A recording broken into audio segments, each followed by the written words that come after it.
حسین رضی اللہ تعالیٰ عنہ واقع ہوتا ہے، اور وہ اتنا عظیم دن ہے کہ قیامت کا دن وہی ہے. گویا یوں سمجھیے کہ قیامت سے پہلے کربلا معلی میں دوسرا قیامت کا میدان قائم ہو چکا تھا. میں داستان یا واقعہ نہیں بیان کروں گا کیونکہ آپ جانتے ہو اور سنتے رہتے ہیں. اکثر ہمارے سامعین الحمدللہ واقف ہیں، ہر پوائنٹ پہ باتیں ہوتی رہتی ہیں. اس دور میں دو سوال کھڑے ہوئے، ان دونوں کا جواب میں احادیث صحیحہ سے دے کے اختتام سناؤں. ایک سوال یہ ہے جو حالیہ بڑے زوروں پر ہے کہ محرم کا جو روزہ ہے یہ یہودیوں کا روزہ ہے. محرم کا جو روزہ ہے یہ یہودیوں کا روزہ ہے، اور سیاستہ سے حدیث لے آئے کہ محرم کا روزہ اس وقت تک رسول اللہ صلی اللہ علیہ وسلم رکھتے تھے جب تک رمضان کے روزے فرض نہیں ہوئے. مسلم شریف کے حدیث میں یہ بھی ایک حدیث ہے، جب تک رمضان کے روزے فرض نہیں ہوئے تو محرم کا روزہ رسول اللہ صلی اللہ علیہ وسلم رکھتے تھے، اور جب رمضان کا روزہ فرض ہو گیا تو محرم کے روزے کے بارے میں آقا صلی اللہ علیہ وسلم نے پھر کچھ نہیں فرمایا. ایک سوال یہ ہے کہ فرمایا کہ نہیں، کب فرمایا؟ کیا شروع میں یا آخر میں، ظاہر حیات کے شروع میں، مدنی زندگی کے شروع میں، یا دنیا فانی سے اس دنیا سے پردہ فرمانے سے پہلے؟ ایک جواب یہ ہوگا. دوسری بات یہ ہے کہ یزید سے لڑنے کی کیا ضرورت تھی؟ وہ واصل جہنم ہوا ہے. ایک غلیظ الدین تھا جس کو لوگ بلیغ الدین کہتے تھے، دین میں غلاظت بھر کے گیا ہے، غلاظت پھیلا کے گیا ہے. غلیظ الدین، اس کو لوگ بلیغ الدین کہتے تھے. اس کے کچھ ماننے والے چپ ہو جاتے ہیں، بیچ میں چپ ہو جاتے ہیں، پھر بولنے لگتے ہیں، پھر چپ ہو جاتے ہیں، پھر بولنے لگتے ہیں. یزیدی ٹولہ، ان کا ایک شور ہے کہ یزید سے لڑنے کی کیا ضرورت تھی؟ خامخائی میں جا کے جو ہے بے سر و سامانی کے حالت میں، کوئی ہتھیار نہیں، اتنا کوئی لشکر نہیں ساتھ میں، اور لڑائی مول لیے اور 22,000 کے مقابلہ کر کے نعوذ باللہ آپ شہید ہو گئے، قتل ہو گئے. یہ امام کی فراست نہیں ہے، یہ امام کے لیے حق نہیں تھا، بلکہ امام کو چاہیے تھا کہ بیٹھے رہے. یزید سے لڑائی مول لینے کی کوئی ضرورت نہیں تھی. اب میں آپ کو پہلے یزید سے لڑائی مول لینا ضروری تھا یا نہیں اس پہ بات کروں گا. بات کیا تھی؟ یزید جب تخت نشین ہوا، کسی نے خلافت تو دی نہیں، خود ساختہ تخت پہ جب بیٹھ گیا، شام میں اعلان کر دیا کہ بیعت ہو جاؤ. لوگ بیعت ہونے لگے. بیعت کا معنی ووٹ دینا، یعنی اس وقت طریقہ یہ تھا، اور اب بھی اگر خلافت اسلامیہ قائم ہو تو بیعت ہی اصل ووٹ دینے کا طریقہ ہے.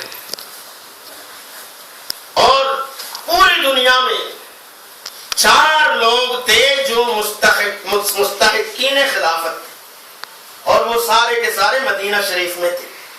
ایک حضرت سب سے سر فہرست مستحقین خلافت، اس دور کے مستحقین جو تھے، قابل شخصیات، ان میں سر فہرست امام عالی مقام امام حسین رضی اللہ تعالیٰ عنہ کی شخصیت. دوسرے نمبر پہ حضرت سیدنا عبداللہ ابن عباس رضی اللہ تعالیٰ عنہ کی شخصیت. تیسرے نمبر پہ حضرت سیدنا عبداللہ ابن عمر رضی اللہ عنہما کی شخصیت. چوتھے نمبر پہ حضرت عبداللہ ابن زبیر رضی اللہ عنہما کی شخصیت. یہ 4 شخصیتیں. اس ظالم نے مدینے کے گورنر سے کو حکم دیا کہ ان کو بلائیں، بلا کے بیعت لے. اس کو خدشہ تھا اگر یہ بیعت نہ کرے تو ان سے بنائے رکھنا اگلا انجام کیا ہوگا، کیا کرنا ہے ہم کریں گے. امام عالی مقام اور یہ چاروں شخصیات سے جب بیعت طلب کیا گیا عالی مقام نے انکار کیا کہ میں اس فاسق و فاجر کے ہاتھ میں بیعت نہیں ہو سکتا کیونکہ وہ حجت تھے.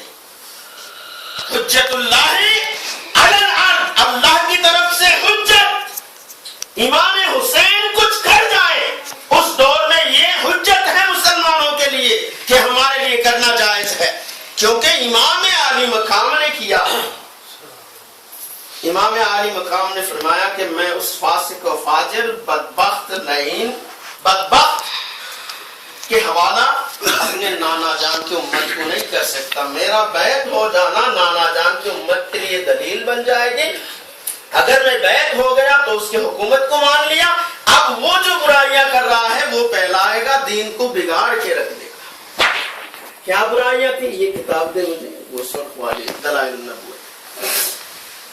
نیچے والی جی، یہ دلائل النبوت امام ابو نعیم اصفہانی رضی اللہ تعالی عنہ جو بڑے محدث قسم کی شخص ہیں، محدث قسم کی شخصیت ہے ان کی، اور تیسری صدی کے ہیں، آج کل کے نہیں ہیں، تیسری صدی کے محدث ہیں.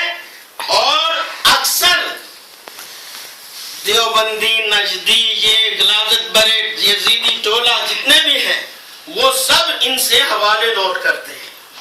محدث ابو نعیم اصفہانی، آپ نے اس میں بہترین انداز میں احادیث سے ثابت کیا کہ یزید کی برائیاں کیا تھی اور یزید کیا کرتے تھے، کس وجہ سے یزید کے خلاف امام کو کھڑا ہونا پڑا، یزید سے بیعت سے، یزید کے ہاتھ میں بیعت ہونے سے انکار کیوں کرنا پڑا.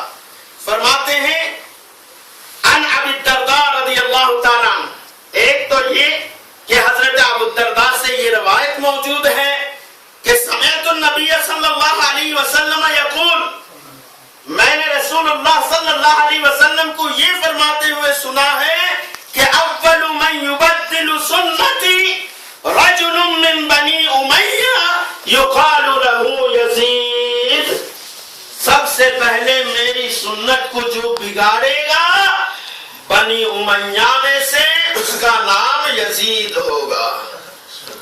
آقا کریم صلی اللہ علیہ وسلم نے فرما دیا. اور وہ اتنا بدبخت بدماش تھا، اس کے علامہ جلال الدین سیوطی نے تاریخ الخلفاء میں بھی ان چیزوں کو نقل کیا اور البدایہ والنہایہ والوں نے بھی نقل کیا. کیا کیا تھا اس برائیاں؟ کان قد اشتہر بالمعازف، ناچ گانے، اپنے دربار میں ناچ گانے کروانا، لونڈیاں نچوانا، اس کی مشہور بات تھی، اس کی کوئی ڈکی چپی بات نہیں تھی. وہ مجرے لگایا کرتا تھا اپنے دربار میں، اور وشرب الخمر، اور شراب پینے میں یہ مشہور بات تھی کہ یزید شرابی ہے.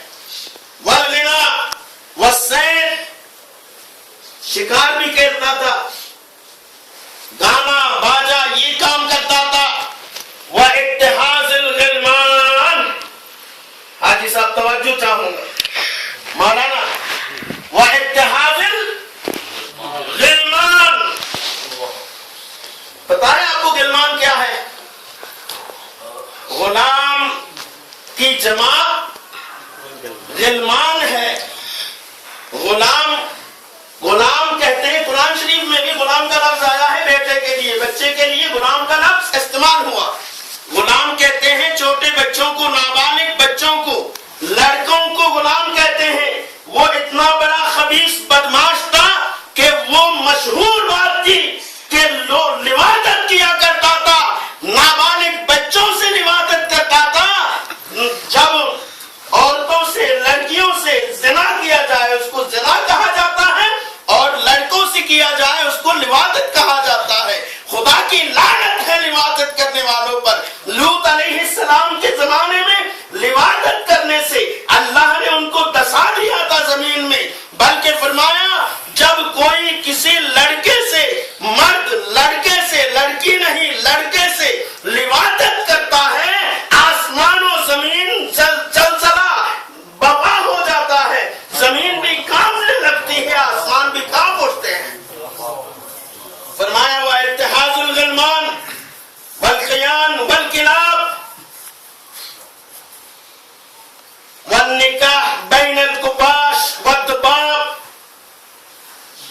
کی نکاح کرواتا تھا،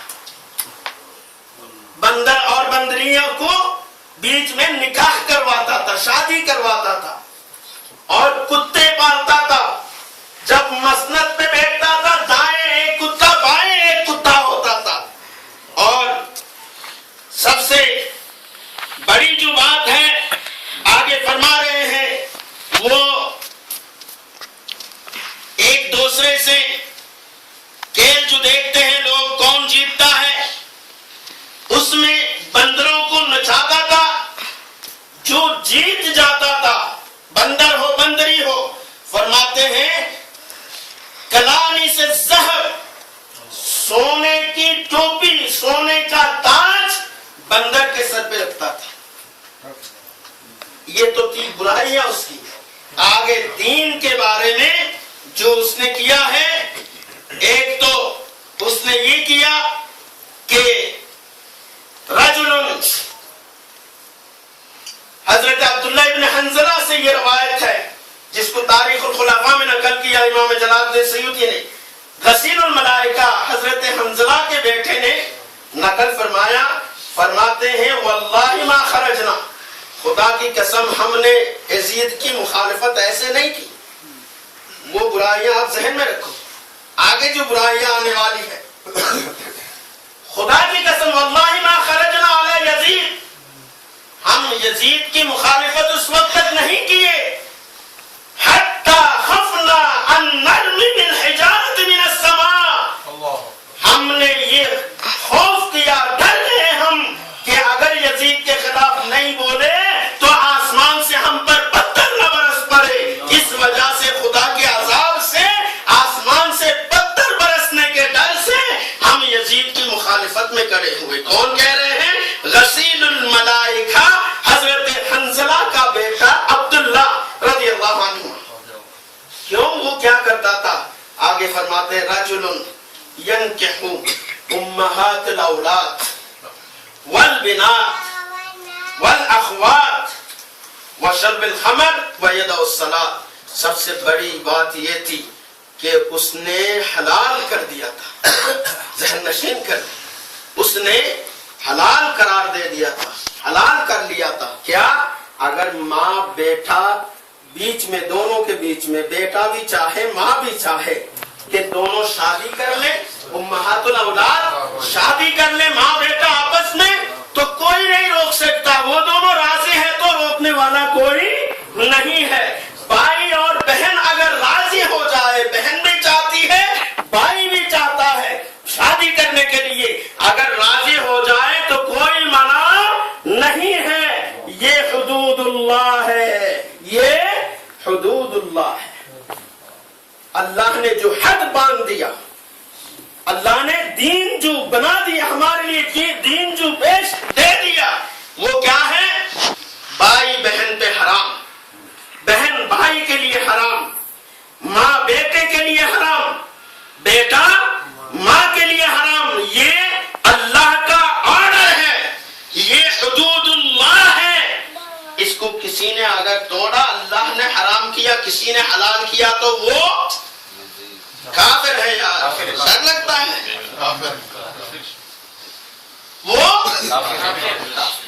وہ کافر ہے، کفر ہے. یہ اللہ نے حلال کیا اگر کوئی حرام قرار دے، اللہ نے حرام کیا اگر کسی نے حلال قرار دیا.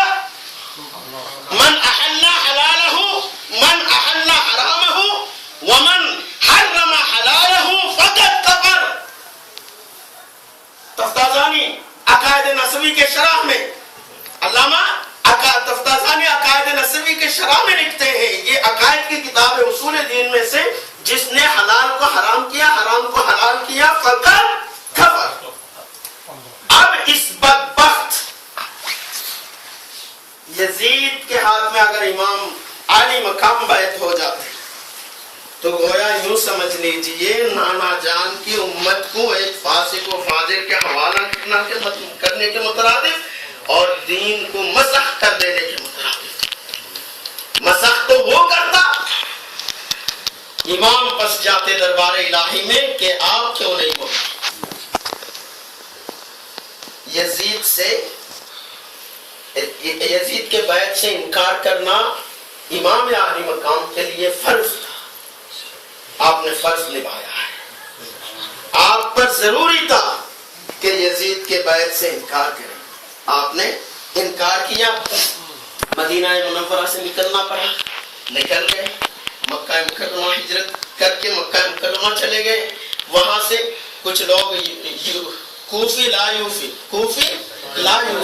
یہ کوفی لوگ کبھی بھی وفا نہیں کرتے، مولا کائنات کے ساتھ وفا نہیں کیا انہوں نے، حسن مجتبیٰ کے ساتھ وفا نہیں کیا۔ ان دغابازوں نے خطوط لکھنا شروع کیا کہ آپ آئے ہم وفا کریں گے، آپ آئے ہم وفا کریں گے، یہاں تک کہ 1200 خطوط۔ امام عالی مقام نے رسول اللہ صلی اللہ علیہ وسلم کے نقش قدم پہ چلتے ہوئے جس طرح رسول اللہ صلی اللہ علیہ وسلم نے مدینہ شریف ہجرت کرنے سے پہلے حضرت مصعب بن عمیر کو بھیج دیا تھا مدینہ منورہ میں، اسی انداز میں آپ نے